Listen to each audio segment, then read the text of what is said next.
శనివారం నల్గొండ జిల్లా కోర్టు ప్రాంగణంలో జిల్లా న్యాయశాఖ ఉద్యోగుల సర్వసభ్య సమావేశం ఆ సంఘం అధ్యక్షులు మాతంగి వీరబాబు అధ్యక్షతన జరిగింది। ఈ సర్వసభ్య సమావేశానికి గౌరవ జిల్లా ప్రధాన న్యాయమూర్తి ఎం నాగరాజు ముఖ్య అతిథిగా హాజరై మాట్లాడారు।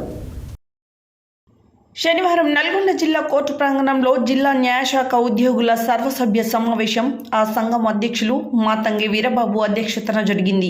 ఈ సర్వసభ్య సమావేశానికి గౌరవ జిల్లా ప్రధాన న్యాయమూర్తి ఎం నాగరాజు ముఖ్య అతిథిగా హాజరై మాట్లాడుతూ న్యాయశాఖ ఉద్యోగులు అంకుటిత దీక్షతో పనిచేసి న్యాయ వ్యవస్థ గౌరవాన్ని పెంపొందించాలని సూచించారు। ఈ సమావేశంలో జిల్లా పరిపాలనా అధికారి శ్రీనివాస్ రెడ్డి, లక్ష్మారెడ్డి, యూనియన్ సభ్యులు సాగర్ రెడ్డి, లతీఫ్ పాషా, గిరిధర్, రాంబాబు, వంశీకృష్ణ, జంగయ్య, సరిత, ఉషా, కిరణ్ తదితరులు పాల్గొన్నారు। ఐడి కార్డ్స్ ప్రతి ఒక్కరికి ఇద్దామని ప్లాన్ చేస్తున్నామంటే విత్ ఇన్ 1 or 2 months లో కంపల్సరీ ఐడి కార్డ్ ఇస్తామండి। అది కూడా సేమ్ అంటే జిల్లా జడ్జి గారి సంకల్పం। ఎందుకంటే ఇక్కడ నిజంగా లాక్డౌన్ టైంలో ఐడి కార్డ్ ఎంత ఉపయోగపడుతుందో అందరికీ తెలుసు। ఐడి కార్డ్స్ అనేటువంటివి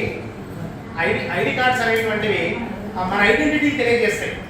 మీరు ఎవరు అంటే జ్యుడిషియల్, అది కూడా తమ్ముడికి కొంతమంది చెప్పారు, దాన్ని కూడా కంపల్సరీ చేస్తాం।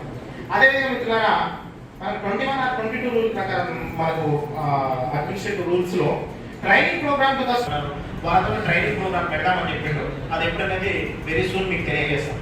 అదేవిధంగా ఒక పోస్ట్ వెకేట్ కాగానే దాన్ని ఇమీడియట్ గా ప్రమోషన్ ఫుల్ఫిల్ చేయట్లేదు, అది కొంతమంది దృష్టికి తీసుకొచ్చారు। అంటే ఫర్ ఎగ్జాంపుల్ మన రబ్బానీ సార్ అకాల మరణం చెందిన తర్వాత ఆ సార్ పోస్ట్ ఇంకా వెకేట్ గానే ఉంది।